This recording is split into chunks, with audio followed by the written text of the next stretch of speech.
बहुत दुखी हूँ, पहले से दुखी था और ये खबर ने मुझे अत्यधिक दुख पहुंचाया है। किसानों की समस्या को लेकर मेरा साथ दे रहा था, अभी अभी मुझे खबर आई, मैं यहाँ बैठा हूँ कि मेरे भाई का हार्ट अटैक हो गया और वो मृत्यु का शिकार हो। बिहार सरकार इसको नहीं समझ पाई। ये एक कुर्बानी है, भाजपा ने कुर्बानी दिया, ऐसे कार्यकर्ता को हमने खोया। नमस्कार, आप देख रहे हैं बिहार इन शॉर्ट्स। मैं हूं आपके साथ रोहित। आपको बता दें कि बीते कुछ दिनों से बक्सर में किसानों का आंदोलन चल रहा है और उस आंदोलन में पहुंचे थे केंद्रीय मंत्री अश्विनी चौबे। और वहीं आपको बता दें कि आज वो बीजेपी कार्यालय में प्रेस कॉन्फ्रेंस के जरिए वहाँ की जो हालात है, तमाम हालातों को बयां कर रहे थे। और बताते ही केंद्रीय मंत्री अश्विनी चौबे फूट कर रोने लगे और क्या कुछ कर रहे हैं अब देखिए इस वीडियो में। मैं अभी मेरे छोटे भाई शागिर्द इस आंदोलन में जो लगातार मेरे साथ साई की तरह तीन दिनों से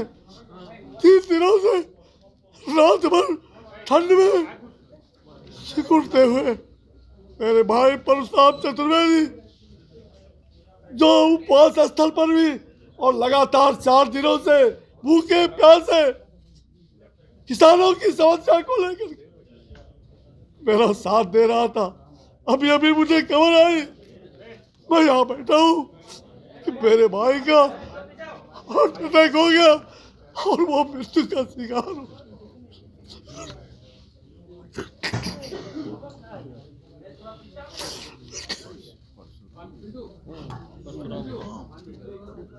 परशुराम चतुर्वेदी जो वहां से चुनाव जो किसान मोर्चा का एक वरिष्ठ नेता भी रहा है, आज किस प्रकार इस आंदोलन में लगातार आज 5 दिनों से भूखे आज उसकी मृत्यु सुन करके मैं बहुत दुखी हूँ, पहले से दुखी था और ये खबर ने मुझे अत्यधिक दुख पहुंचाया है। मैं कुछ बोल नहीं सकता, मैं बहुत दुखी हूँ, मैं अपने भाई को श्रद्धांजलि अर्पित कर किस हालात में करूँ, मैं उस परिवार को कैसे बताऊंगा। रात भर इस प्रकार से मेरी साया बन करके खुले आकाश में बैठ करके इन लोगों ने कितनी बड़ी कुर्बानी दी है। बिहार सरकार इसको नहीं समझ पाई। ये एक कुर्बानी है, भाजपा ने कुर्बानी दिया, ऐसे कार्यकर्ता को हमने खोया। मैं बहुत दुखी हूँ, मैं सारी बात आपके सामने रख रहा हूँ। कुछ परशुराम चतुर्वेदी जी की हत्या ने मुझे रुला दिया। मैं दुखी था, किसान मोर्चा का प्रदेश कार्य समिति का सदस्य, भाजपा के वहाँ के वरिष्ठ नेता, वहाँ से उम्मीदवार भी रहे थे। 5 दिनों से इस आंदोलन में हमारी साया बन करके वहाँ के किसानों की समस्या को लेकर के भूखे प्यासे खुले आकाश में मौन उपवास के सामने वो बैठे हुए थे और उनकी आज हार्ट अटैक होकर के अभी मृत्यु की खबर प्रेस कॉन्फ्रेंस में मुझे आती है कि अभी हार्ट अटैक हुआ और अचानक ले जाने के क्रम में डॉक्टर के यहाँ मृत्यु हो गई। मैं इसलिए रो रहा था। भाइयों, मैं आज जो मेरी हत्या की साजिश करवाने का एक मृत्यु अगर हुआ है हमारे परशुराम जी चतुर्वेदी का, तो निश्चित रूप में ये सरकार किस प्रकार से बाध्य कर दिया कि खुले आकाश में भी आंदोलन करना पड़ा, ये कारण क्या है, मैं उसके बारे में पूछना चाहता हूँ। किसानों पर अत्याचार हो रहा है, युवाओं पर रोजगार, युवाओं को रोजगार के बजाय लाठियां बिहार में मिल रही है और वही जंगल राज की फिर से जंगल राज 3 इसकी वापसी हो जाती है बिहार में, जिसे बिहार की जनता ने हमेशा खारिज किया है। वही जंगल राज जिसने बिहार को हिंसा की आग में झोंका, जातियों में बांटने का काम किया, पलायन के लिए लोगों को मजबूर होना पड़ा। आज फिर वही साजिश चल रही है, आज फिर वही, पहले रामायण गीता महाभारत जलाए गए थे। मैं याद दिला रहा हूं भाइयों, उसी राजद के शासनकाल में, जंगल राज के शासनकाल में, और आज फिर उसी शासनकाल में रामचरितमानस के बारे में वहां पर गुंडों ने ये साजिश रचा है। बिहार के अंदर मंत्री बोलता है रामचरितमानस के बारे में, भड़काता है लोगों को, और रामचरितमानस जो भगवान राम की मर्यादा पुरुष, जो भगवान राम सबको लेके चले, भील, आदिवासी, अनुसूचित जाति, गरीब, सबको लेके चले। आज उस श्री राम के बारे में, उस बक्सर के आध्यात्मिक नगरी को कलंकित करने का काम सत्ता पोषित गुंडों के द्वारा अंबेडकर जी को वहां मूर्ति पर धोने का काम हमारे धरना के बाद राजद के संपोषित गुंडे, जनता दलियों के और तमाम ऐसे लोग। आज मैं पूछना चाहता हूं नीतीश कुमार से, नीतीश बाबू, अगर आपके पास हिम्मत है तो आज करोड़ों लोग देश में बर्बाद हैं, रामचरितमानस पर आप लोग राजनीति कर रहे हो। क्या कारण है कि आज तक उस मंत्री को बचा के रखे हो, मूड़ी झुलाते हो? मंत्री क्यों बचा हुआ है? ये रिमोट कंट्रोल तुम्हारा राजद के उस नीतीश कुमार जी के हाथ में नहीं, वो रिमोट कंट्रोल ये लालू प्रसाद जी के हाथ है। लालू प्रसाद राबड़ी देवी के घर में रिमोट कंट्रोल बैठा हुआ है। आज उस मंत्री को क्यों नहीं अभी तक हटाया गया, मैं ये पूछना चाहता हूँ। मैं साथ साथ आपसे ये बात करना चाहता हूँ कि किसान पूछ रहे हैं आधी रात हिंसा क्यों हुई, कौन सा अपराध हुआ था? एफआईआर दर्ज करने के बाद, कितने एफआईआर दर्ज करने के बाद अपराधियों के खिलाफ आप घर में 12 बजे रात में घुसे हो, बड़े बड़े गुंडे, बड़े बड़े अपराधी, लेकिन उस किसान के घर में घुस गए तोड़ करके। मैं पूछना चाहता हूँ, मेरे ऊपर हमला करवाया गया, आखिर क्यों? किसानों और युवाओं की आवाज को उठाना क्या गुनाह है? कब तक बिहार में फैली अराजकता पर नीतीश जी मौन रहेंगे? मैं पूछना चाहता हूँ, वो चुप बैठे हुए हैं, वो मौन क्यों हैं? जहाँ तक दमनकारी और सनातन विरोधी चेहरों को उजागर करना, ये तो हमारा दायित्व है। मैंने अभी सनातन संस्कृति समागम देश भर का बक्सर में भगवान राम की नगरी में किया था, और मैं इसको उजागर करता रहूंगा। मेरे खून का एक एक कतरा, मेरे एक खून का, मैं खोल के कह रहा हूं, मेरी हत्या की साजिश हो रही है। और मैं चाहता हूं कि ये सरकार जिस कलंक से अपने आप को धोने का प्रयास कर रहे हो, मैं इस षड्यंत्र को भी फांस करूंगा। ये षड्यंत्रकारी सरकार मेरी हत्या कराने के लिए विवश है, किसानों की मां बहनों की हत्या, किसानों की हत्या कराने पर विवश है। एक किसान नेता अभी अभी उसके कारण, उस आंदोलन के कारण उसके मौत के घाट उतर गया। मैं पूछना चाहता हूं, कितनी लाशें आप बिछाना चाहते हो? और मैं इस घटना के से क्षुब्ध होकर के ये समाधान यात्रा पर निकले हो या व्यवधान यात्रा पर निकले हो? समाधान बक्सर का क्यों नहीं हो रहा है? 5 दिनों तक समाधान क्यों नहीं हो रहा है? किसानों ने उचित अपने मुआवजा की मांग की है।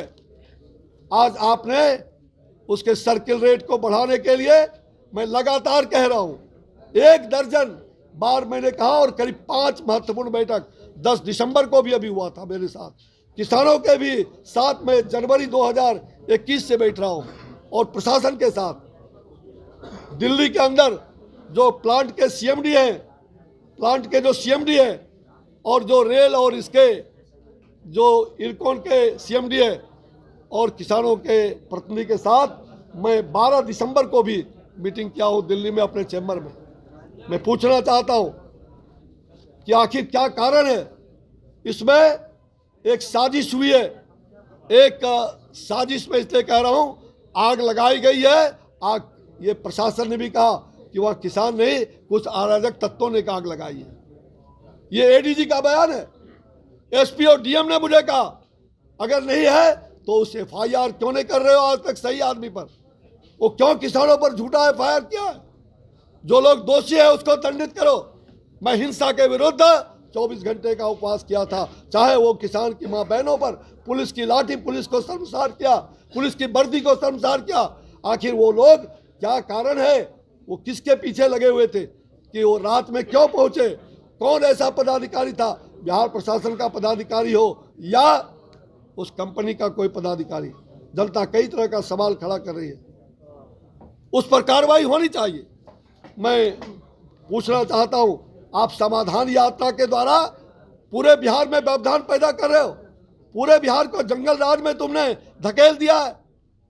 मैं नीतीश कुमार जी आपसे पूछता हूं, आप चाहते हैं कि केंद्र सरकार का कोई योजना नरेंद्र मोदी जी के द्वारा ये ड्रीम प्रोजेक्ट बक्सर का जो हमारा इतना बड़ा 1300 मेगावाट का 12,000 करोड़ की लागत से बन रहा है, जिसका अप्रैल मई में हम पहला भट्टी का प्रधानमंत्री जी से मई जून तक हम उसका शुभारंभ कराने के, वो नहीं चाहते हैं कि नरेंद्र मोदी बिहार आए। वो नहीं चाहते हैं कि नरेंद्र मोदी एम्स के उस एम्स मेडिकल कॉलेज का, जो मैं स्वयं स्वास्थ्य मंत्री था, वो एम्स 8 साल से 2014 से जब से मैं गया हूं, और लगातार बिहार में एक दूसरा एम्स नरेंद्र मोदी जी ने घोषणा किया था, लेकिन 8 साल हो गए बिहार में वो एम्स नहीं बनने दिया जा रहा है।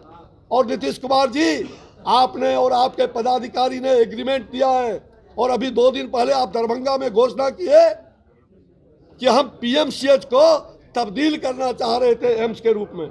आपको हमने मीटिंग में यहाँ बताया है, और हमने लगातार बताया कि एनएमसीएच जो एम्स होता है वो ग्राउंड टू स्काई होता है, उसमें किसी को ट्रांसफ़र नहीं किया जाता है।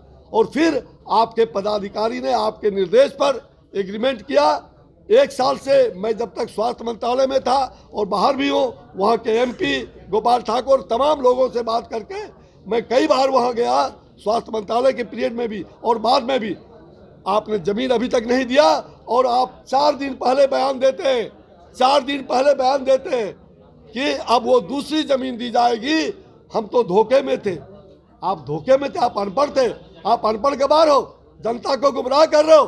जवाब दो नीतीश कुमार। मेरे पास वो सारे प्रमाण है जिसमें तुम्हारे निर्देश पर 8 साल 6 साल लगा दिए थे आपने, 6 साल, नहीं तो 6 साल में एम्स तैयार हो गया रहा था। और अब एम्स की जमीन का शिलान्यास करने का वक्त आता है, नरेंद्र मोदी दरभंगा नहीं आए, बिहार नहीं आए, ये साजिश कर रहे केंद्र सरकार की योजना को विफल करने का, उसको विलंब करने का, ताकि आने वाला 2024 बीत जाए। ये प्रयास, कुत्सित प्रयास आपका हो रहा है। अनेक ऐसे मुद्दे हैं। भाइयों, मैं आपसे आग्रह करूंगा कि मैंने इन सभी सवालों को लेकर के 30 जनवरी गांधी जी की हत्या हुई थी, और जिस भीटी हरवा से, चंपारण की गांधी से, चंपारण के धरती से आपने ये समाधान नहीं, ये व्यवधान यात्रा आप जो निकाले हो, मैंने ये तय किया है कि महात्मा गांधी के स्थल पर उनसे आशीर्वाद, उनकी प्रेरणा से उनके आत्मा को शांति मिले, उस कर्मस्थली से इस निरंकुश, इस जालियावाली कांड वाली सरकार, किसान विरोधी सरकार, छात्र विरोधी सरकार, युवा विरोधी सरकार, लोकतंत्र के हत्यारे सरकार, और उससे निपटने के लिए मैं इस नीतीश कुमार नहीं, ये समस्या कुमार हो गए। ये समस्या कुमार, मैं समस्या कुमार जी के विरोध में जहां जहां वो जा करके समाधान के बदले व्यवधान डाला है, मैं वहां सबसे पहले मैं चंपारण के उस भितिहरवा में वहां जा करके मैं मौन उपवास करूंगा, वहां जाऊंगा जहां जहां सीएम ने जा करके इस प्रकार के लोकतंत्र की हत्या करने का और इस प्रकार के झूठे बयान, मैं वहां भी जाऊंगा। मैं राज्य के मुख्यालय पर भी मौन उपवास करूंगा, मैं दरभंगा जाकर के भी वहां भी मौन उपवास करूंगा। मैं देखता हूं कि सत्य और अहिंसा की लड़ाई कितनी मजबूत होती है। मैं जेपी का अनुयायी हूं, मेरे ऊपर सैकड़ों लाठी बरसे जेल के अंदर, मेरे ऊपर गर्म सला के आज भी पछिया बहता है तो पूरा पीठ दर्द होता है। मैंने देखा है उस आंदोलन को सहा है, मैंने उस लालू राज के लाठी और गुंडे राज को भोगा है। मैं डरने वाला नहीं हूँ नीतीश कुमार, मैं छोड़ने वाला नहीं हूँ, और मैं सांकेतिक उपवास सभी जगहों पर जहाँ जहाँ आपने ऐसे घृणित काम किए हैं मैं वहाँ जाऊँगा। और जहाँ तक मुख्यमंत्री, मैं जिलों में जाके शांतिपूर्वक सांकेतिक मौन धरना करूँगा। मुझे लग रहा है कि मैं आज इन सारी बातों को लेकर के आपके सामने मैंने विस्तार से सारी बातें बताई है। आरजेडी का ये इल्जाम है कि मैं सारी तो अभी आपने देखा जो केंद्रीय मंत्री अश्विनी चौबे हैं वो बक्सर में जो कि जिस तरीके से किसान आंदोलन पे हैं उनकी तमाम चीज़ों को बताते हुए, हालातों को बताते हुए वो रोने लगे। वहीं आपको बता दें कि वहाँ पर एक बीजेपी के कार्यकर्ता का है और अश्विनी चौबे के साथ उस आंदोलन में वो भी शामिल थे जिनका नाम था परशुराम चतुर्वेदी। उनका निधन हुआ और उनके निधन की बात सुनते ही केंद्रीय मंत्री अश्विनी चौबे बीच प्रेस कॉन्फ्रेंस में ही फूट फूट कर रोने लगे। और ये आपको बता दें कि जदयू पर बड़ा आरोप भी लगाया बिहार सरकार पर और साफ साफ कह दिया कि बिहार सरकार हमको मारने की साजिश रच रही है। और भी क्या कुछ कह रहे थे केंद्रीय मंत्री अश्विनी चौबे आपने इस वीडियो में देखा। बस इसी तरह की तमाम खबरों के साथ आप मेरे साथ जुड़े रहें। तब तक के लिए धन्यवाद।